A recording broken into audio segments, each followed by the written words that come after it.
المغربي.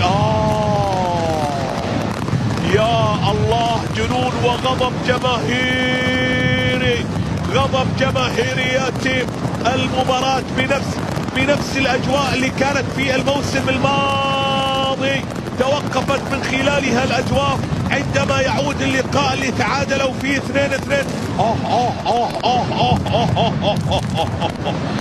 هذا ولسه المباراة بادية من 5 دقائق، هذا ولسه بادية المباراة من 5 دقائق، والأحداث تحدث هنا في هذا اللقاء.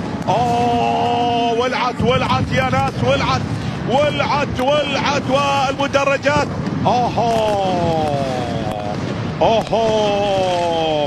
هذه أجواء الجنون في الدوري الهولندي عزيزي المتابع. نعم، كما نتابع ونشاهد هذه الأجواء غريبة.